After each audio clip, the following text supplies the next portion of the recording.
What did USA Gymnastics do and Larry Nassar do to manipulate these girls so much that they are so afraid to speak up? Aly Raisman says abuse by team doctor began when she was 15. It's horrific what I went through. Three-time Olympic gold medalist Aly Raisman's decision to finally set the record straight about the sexual abuse she received at the hands of former USA Gymnastics team Dr. Larry Nassar wasn't an easy one. She tells People in an exclusive interview, "I was just so scared and nervous about what people were going to think," says Raisman, who details the abuse in the pages of her aptly-titled autobiography Fierce, which will be released on November 14. "I was a textbook victim, brainwashed to believe I was fine." The 23-year-old former captain of the 2012 and 2016 U.S. Women's Olympic Gymnastic team has come forward with a disturbing account of how, she claims,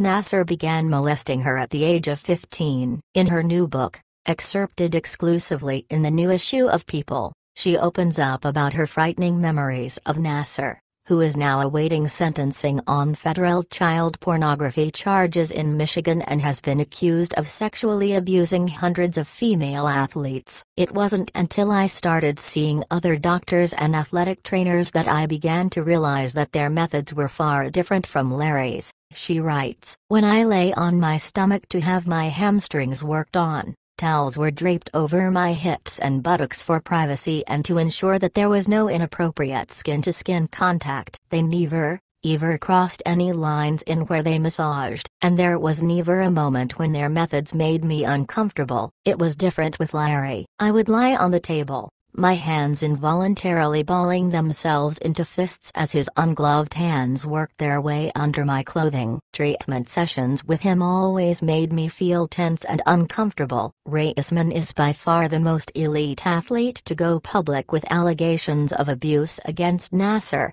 who was fired by USA Gymnastics in 2015 after nearly 3 decades with the organization. He also faces 33 counts of first-degree criminal sexual conduct in Michigan. Lawyers for Nassar declined People's request for comment. "I would grit my teeth," she writes, "trying to convince myself that all this was part of the healing process. The truth was he never made my injuries feel any better. But I always obeyed because he had a reputation for being the best doctor." Finally coming to grips with the nauseating reality of what, she claims, Nassar did to her, and her teammates, opened up a floodgate of emotion. "When I look back now," she says, "it makes me angry, upset and sad that we didn't trust our own fears." Raisman adds her voice to a chorus of countless other women, who have spoken out since the sexual misconduct scandal that toppled Hollywood mogul Harvey Weinstein, in hopes that she can make a difference. "The last few months have not been easy for me,"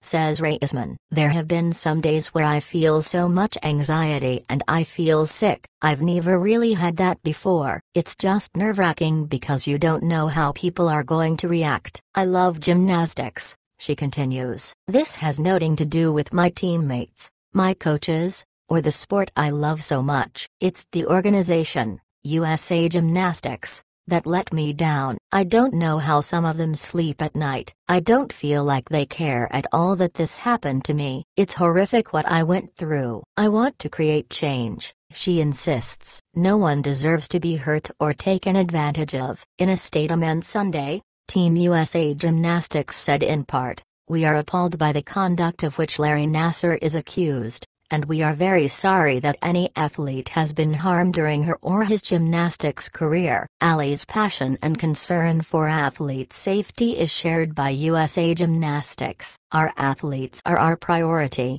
and we are committed to promoting an environment of empowerment that encourages speaking up, especially on difficult topics like abuse, as well the protection of athletes at all levels throughout our gymnastics community. We are hard at work to strengthen that commitment by adopting the USA Gymnastics Safe Sport Policy, hiring a new president and chief executive officer who emphasizes empowerment throughout the organization, building a safe sport department that is developing a comprehensive education plan for members, and creating an implementation plan for the recommendations made by an experienced, former federal prosecutor who carefully examined the organization's past policies.